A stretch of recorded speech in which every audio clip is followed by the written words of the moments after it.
Energizer, known mainly for their batteries, have just gone and done something crazy, and I've got 3 smartphones to show you back to back in this video, and I think each one will impress you in its own way. First up, and the lowest end phone here, is the Energizer Ultimate U620S Pop.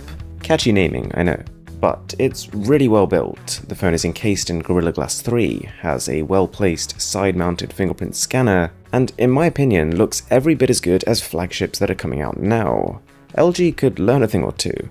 Also, I refuse to believe this is coincidence. The smartphone has a pop-up dual camera which creates the silhouette of one of the company's iconic batteries.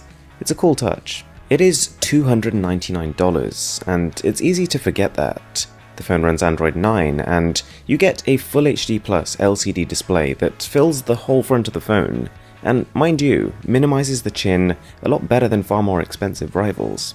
It's got a triple camera on the back, which is not going to be close to flagship performance, but still, at $299, 10 out of 10 for effort. It's even pretty powerful. I had a meeting with the guys behind this, and whilst one of them insisted this is upper mid-range, I'd say just mid-range covers it, which is fine for the price. It runs a MediaTek P70 chip with 6 GB of RAM and 128 GB of storage.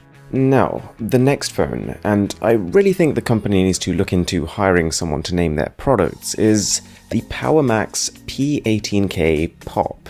And, well, it's a complete monstrosity of a smartphone. In fact, even to call it a phone would be a bit of a stretch, seeing as this thing weighs more than some tablets at 472 grams. It's still just as solid and well built, but surprising because it's in a form factor that I've never seen before.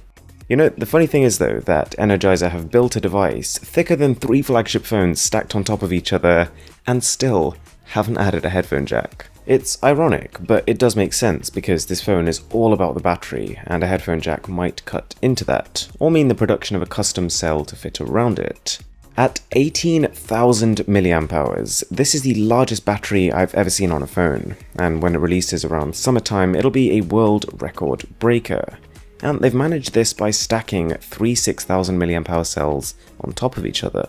So, what are the numbers? Well, according to the chief product guy, a conservative estimate would be 40 hours of gaming, 90 hours of call time, and a pretty staggering 50 days of standby time.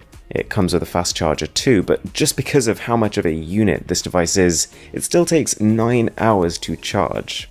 In terms of other specs, it's pretty much identical to the first phone I showed you, but this mammoth battery has essentially doubled the price of the phone, which I was quoted would be on sale for around $600. I'd be curious, would you consider paying double for a phone with a significantly better battery?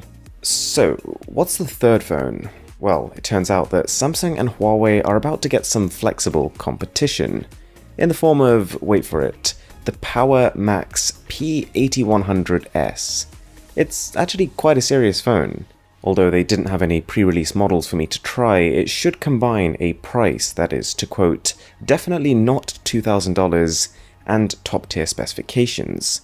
There'll be a MediaTek version, but also a 5G one powered by the Snapdragon 855 chip, with a 10,000 mAh battery and a 48 megapixel dual camera setup on the back. While I was at the booth, I was also drawn to this lifetime warranty sticker that was all over the place. And turns out it's not quite what it seems, but they say that if you have any hardware or software issue in the first 3 years of using one of their phones, they'll immediately repair or replace it.